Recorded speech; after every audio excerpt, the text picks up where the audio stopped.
Good morning बच्चों। हम लोगों ने प्रतिलोम या व्युत्क्रम आव्यूह प्राप्त करने की विधि का अध्ययन किया।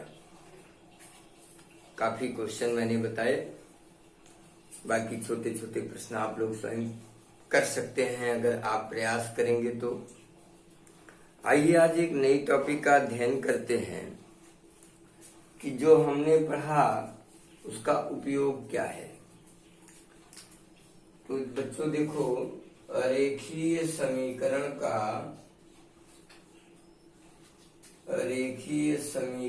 को आव्यूह विधि से हल करना।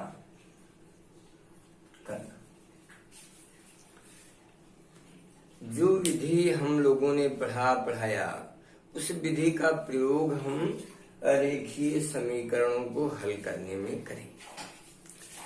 इसे भी दो तरह से अप्लाई किया जाता है, दो तरह से लागू किया जाता है। पहला है यदि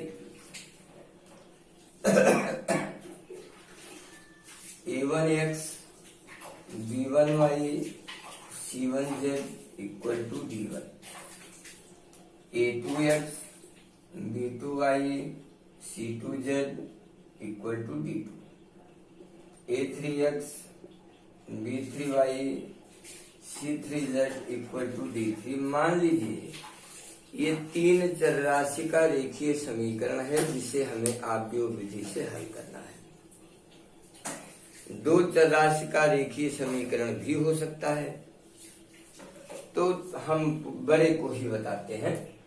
तो यहाँ पर हम तीन तरह के आव्यूह का निर्माण करते हैं। पहला ए वह आव्यूह है जो एक्स वाई जेड के गुणांकों के द्वारा बनता है, जैसे a1 a2 a3 b1 b2 b3 c1 c2 c3। इस आव्यूह का नाम A हम देते हैं। दूसरा आव्यूह बनता है कैपिटल X।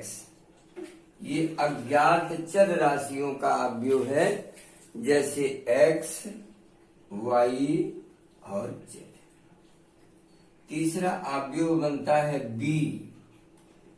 B अचर पदों का आव्यूह है, यानी D1, D2 और D3। अब एक संबंध बनता है इन तीनों में, AX इक्वल टू B।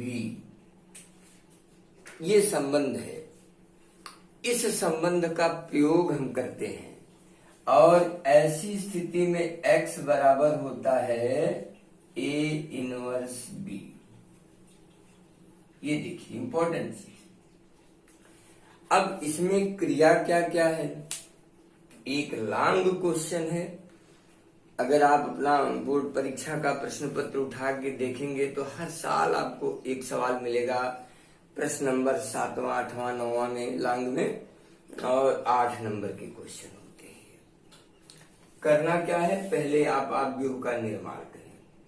निर्माण करने के बाद ए का इनवर्स प्राप्त करें, जैसा मैंने पिछली एक्सरसाइज में आपको बताया। इनवर्स प्राप्त करने के पश्चात उसका आव्यूह B से गुणा करते हैं। गुणा करेंगे तो एक आव्यूह मिलेगा ठीक इसी क्रम का, x के क्रम का।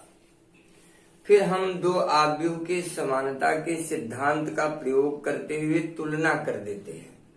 तुलना करते हैं तो जो A इनवर्स B का पहला अवयव होगा वो x का मान होगा, उसका जो दूसरा अवयव होगा वो y का मान होगा, और जो तीसरा अवयव होगा वो z का मान होगा। ये संपूर्ण क्रिया, जो संपूर्ण नियम है, इसी को हम क्रिया के रूप में परिवर्तित करके सॉल्व करते हैं। मैं सॉल्व करके बताऊंगा।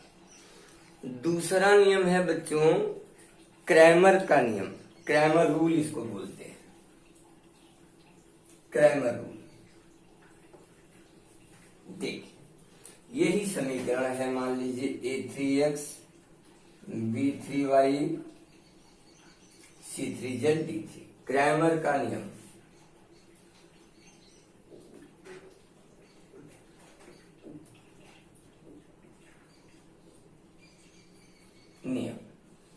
क्रैमर ने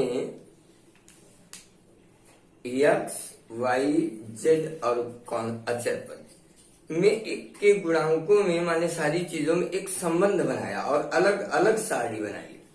जैसे देखिए x बराबर जितनी चर राशियां हैं, जैसे x है एक आव्यूह बना डेल्टा x, y है तो एक आव्यूह बना डेल्टा y, z है तो एक आव्यूह बना डेल्टा z और एक आव्यूह है डेल्टा। चार, अगर तीन चर राशि का रेखीय समीकरण है तो चार आव्यूह का निर्माण है। आव्यूह नहीं कहिए बल्कि डिटर्मिनेंट्स कहिए। हियर इज डिटर्मिनेंट्स, यानी सारणिक, चार सारणिक बनेगी। ये सब डेल्टा, सब सारणिक है, आव्यूह नहीं है बच्चों। क्रैमर रूल में आव्यूह नहीं, सारणिक। अब हम x बराबर होता है delta x by delta, y equal to delta y upon delta, z is equal to delta z upon delta. But अब ये delta x, delta y, delta z और डेल्टा, इनका निर्माण कैसे होता है आइए। डेल्टा का मान तो x, y, z के गुणांकों से हो जाता है ऐसे, a1, a2, a3, b1, b2, b3, c1, c2, c3, ये हो गया डेल्टा। डेल्टा x को जब हम बनाते हैं तो यहां से शुरू करते हैं, d1, d2, d3, b1, b2, b3 and c1, c2, c3, ये डेल्टा x। डेल्टा y को जब हम बनाते हैं तो डेल्टा y का मान a1, a2, a3, d1, d2, d3, c1, c2, c3 और अंत में डेल्टा z का मान जब हम बनाते हैं तो delta z is equal to a1, a2, a3, b1, b2, b3 and d1, d2, d3। ये संबंध आपको याद रखने होंगे कि किस प्रकार ये गुणांकों में संबंध बनता है। अब जब ये सारणिक मिल जाती है तो सबका प्रसार करके सबका मान अलग अलग निकाल लीजिए और निकाल के इस संबंध में रखते चले जाइए, आपको डायरेक्ट x, y, z का मान मिल जाएगा। इस नियम को, इस संबंध को कहते हैं क्रैमर का नियम, क्रैमर रूल। तो ये दोनों विधियां आपके सिलेबस में हैं और किसी भी विधि से आपसे प्रश्न पूछा जा सकता है कि दिए गए निम्नलिखित रेखीय समीकरण को फला विधि से हल करिए, यानी आव्यूह विधि से हल करिए या क्रैमर के नियम से हल करिए। तो ऐसी स्थिति में दोनों का जानना जरूरी है। तो आइए आज के डेट में कम से कम एक प्रश्न को तो मैं सॉल्व करूं और एक प्रश्न को आप सीखिए। देखिए बहुत सारे क्वेश्चंस हैं, 20 सवाल हैं, अभ्यास 5.4 में। अब जरूरी ये है कि आप उसे सॉल्व करें, हल करें।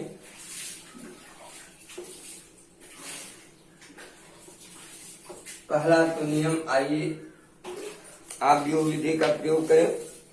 आव्यूह का प्रयोग करते हुए निम्न समीकरण निकाय को हल करिए। x1 + 2x2 = 4, x1 + 2x2 = 4 और x1 - x2 = 1, x1 - x2 = 1। अब आइए आव्यूह विधि में जिस तरह निर्माण होता है, आप पहले बनाइए एक आव्यूह बनाइए जो चर राशियों के गुणांकों से बनता है। ये बना कैपिटल X, x1 और x2 दो ही चर राशियां हैं, b 4 और ये। अब हम क्या करेंगे, चूंकि ax = b संबंध है, इसलिए x बराबर a इनवर्स b, यानी x1 x2 बराबर a इनवर्स 1 2 1 माइनस 1, ये हो गया, और b का मान हुआ 4 और 1। तो पहला काम तो अब हम a इनवर्स निकालें तब तो मल्टीप्लाई करेंगे। इनवर्स निकालने की विधि का अध्ययन तो हमने आपको विधिवत कराया है, आइए फिर देखते हैं। पहले हम निकालेंगे mod of a। Mod of a r1 के सापेक्ष प्रसार कर दीजिए, तो देखिए सीधे सीधे तो 2 गुणे 2 का ही है 0 इंटू -1 एंड -2, और ये 0 ये 0 1, यानी -1 -2 बराबर -3, ये हो गया। अब हम लिखेंगे C11, देखिए C11 सीधे 0 0 -1 आ गया, C12 ये 0 हो गया, और C12 का यानी -1 ये भी आ जाएगा। चिन्हों पर ध्यान रखिएगा, -1 पर i प्लस जे। C21 ये आएगा, ये 0 यानी -2 आएगा, C22 ये 0 यानी 1 आ जाएगा। Cij का मान लिखेंगे तो -1 -2 और 1 आ गया। फिर Adj लिखेंगे तो अब -1 -2 और 1 आ जाएगा। फिर A इनवर्स लिखेंगे तो -3 से भाग देंगे ना डेल्टा से, तो ये आ जाएगा -1 बटे -3 1/3 2/3, फिर 1/3 और -1/3, ये आ गया। अब हम यहां सब्स्टिट्यूट करेंगे। देयरफॉर